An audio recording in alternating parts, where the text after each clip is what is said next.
Hi there. Today I want to talk to you about a couple of words that you might be misusing in Esperanto, because I was until I started researching for this lesson. Those words are Ĵaluza and Envii. I was using Ĵaluza interchangeably with Envii, and that is not okay.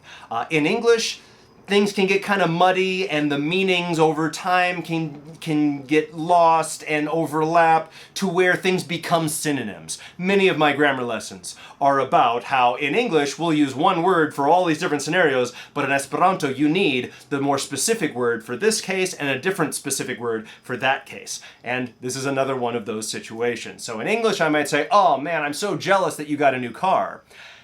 But that would not be logical, and it would be weird to say that in Esperanto. I've done it. I've had someone chat with me in Esperanto and say, "Oh yeah, I won an award. Oh man, I'm jealous. Mi ĵaluzas." And that is not correct.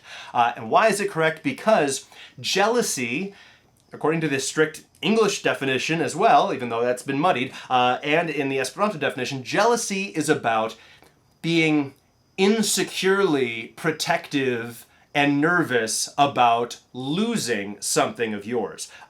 Being suspicious about its unfaithfulness, if you're talking about a person that, oh, I'm afraid you might leave me, if it's a spouse or perhaps a follower that might wander off and join some other group that I'm jealous that they might leave me. That's where you'd say jealous, whereas envy is when you're talking about someone else's stuff that you wish you had. When you desire something that belongs to someone else, that is envy. So ĵaluza is when it's talking about something that you have that you might lose.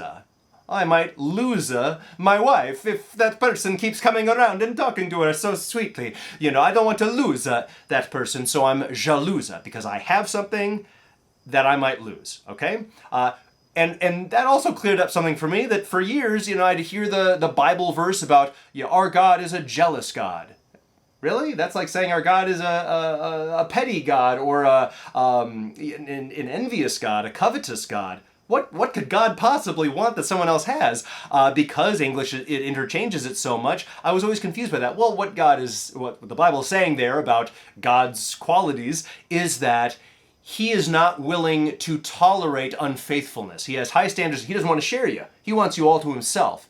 Okay, that I could see as a positive attribute, that He is protective of His followers and of His sheep, like a good shepherd is. That's what you mean by jealous. God isn't looking at a Sears catalog going, "Man, I wish I had an Xbox and a PlayStation." Whereas that's what the Bible verse seemed to be saying when I read it as a kid. What do you mean God's a jealous God? Don't insult God that way. So, ĵaluza. I'm afraid I'm going to lose it. That's when I'm ĵaluza, okay? And note that I say ĵaluza and envii because ĵaluza is normally used as an adjective at its base, and you can form a verb out of it, whereas envii is normally a verb and used as a verb, but you could make an adjective out of that, like envia, if you wanted to. So, ĵaluza.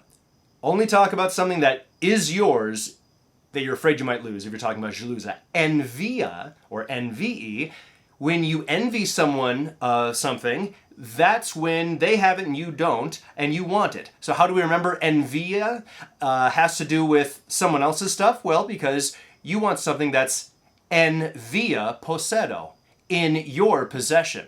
So if it's something in your possession, en via, that's when you might be envia, okay? Whereas ĵaluza, you might lose it. So envia. And note something about the structure of sentences that have to do with envy, because it's a little different than how we do it in English. In English, I might say, "Oh man, I really envy you your success." Well, you can do that in English, and the word order makes it clear that I don't envy success you. I'm not going, "Hey, success, I wish I had that guy." No, you're going, "Hey guy, I wish I had your success. That's very clear because of the word order in English. In Esperanto, it's important the word structure. So where do we put the N, the accusative, to let us know what the direct object is? That really matters. So pick your direct object, and then you have to use a preposition to explain the indirect object. So what is it I want? Oh, you got a new beautiful cat. I don't have a pet. I wish I had a pet. Mi envias vian katon al vi. That is one of the ways in which you can say, I envy you your cat. So I'm saying the cat is what I want, and it's yours, so I envy the cat to you.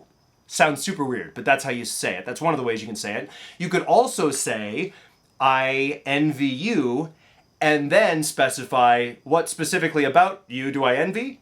Because of your cat, or regarding your cat. That's why I have envy toward you. So you could say, mi envias vin pro via cato, or mi envias vin pri via cato. I envy you as a result of, or because of your cat. I envy you related to, or because of, or surrounding your cat there. So pri and pro, or al.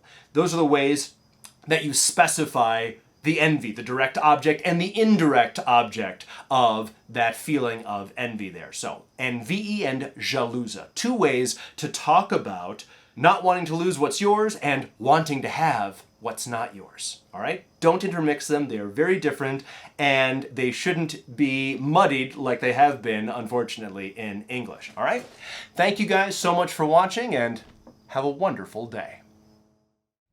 Patrons, thank you so much for your support in making these videos and for helping people explore Esperanto.